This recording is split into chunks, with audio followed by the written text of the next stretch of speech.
एक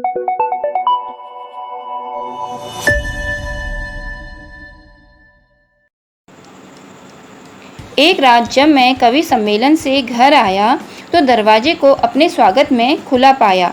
अंदर कवि की कल्पना या बेरोजगार के सपनों की तरह सारा सामान बिखरा पड़ा था और मैं हुट हुए कवि की तरह खड़ा था। क्या क्या गिनाऊं सामान, बहुत कुछ चला गया श्रीमान। बस एक ट्रांजिस्टर में बची थी थोड़ी सी ज्योति जो घर घर आ रहा था। मेरे देश की धरती सोना उगले उगले हीरे मोती, मेरे देश की धरती। सुबह होते ही लोग आने लगे, चाय पीकर अपने उपदेश पिलाकर जाने लगे। मेरे गम को अपना गम गलत करने के लिए ठूस ठूस कर खाने लगे। चोरी हुई सो हुई, चीनी पत्ती दूध पर पड़ने लगा डाका। 2 ही घंटे में खाली डब्बों ने मेरा मुंह ताका। मेरी परेशानी देखकर मेरे पड़ोसी शर्मा जी ने ऐसा पड़ोसी धर्म निभाया, मुझसे पैसे लिए और पत्ती चीनी के साथ समोसे भी ले आया।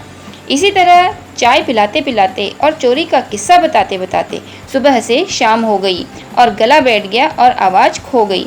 75वें आदमी को जब मैंने बताया तो गले में 2 ही शब्द बचे थे, हो गई। अगले दिन जब मैंने दरवाजे जितना बोर्ड बनवाया और उसे दरवाजे पर ही लटकाया जिस पर लिखवाया, भाइयों और बहनों, कल रात जब मैं घर आया तो मैंने पाया कि मेरे यहाँ चोरी हो गई है।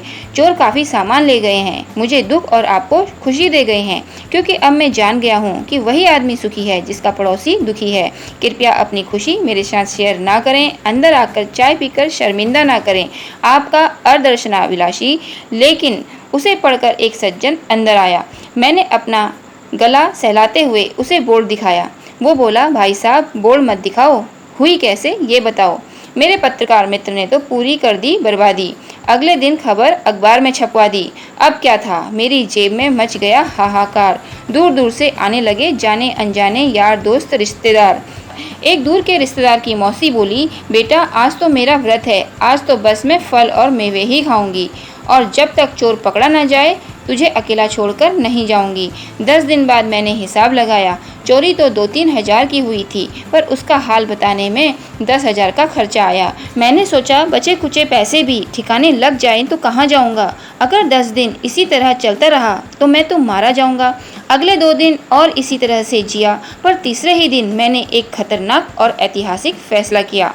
अपने भीतर फौलादी इच्छा शक्ति भर ली और उसी रात पड़ोसी शर्मा जी के यहाँ छोटी मोटी चोरी कर ली। अगले ही दिन मैंने सुबह का नाश्ता शर्मा जी के यहाँ जमाया, पत्रकार मित्र से कहकर अखबार में छपवाया। अब अपने रिश्ते की मौसी को उसके रिश्ते की बुआ बनवाया। अब जब भी उसके घर की घंटी बजती मुझे भीतर से बहुत खुशी मिलती। मैं मन ही मन कहता, अभी शर्मा राम भरोसे, अब ले खा समोसे। अब शर्मा जी की तबीयत बुझ गई, मेरी खिल गई। जिसका पिछले 13 दिन से इंतजार था वो शांति मुझे मिल गई।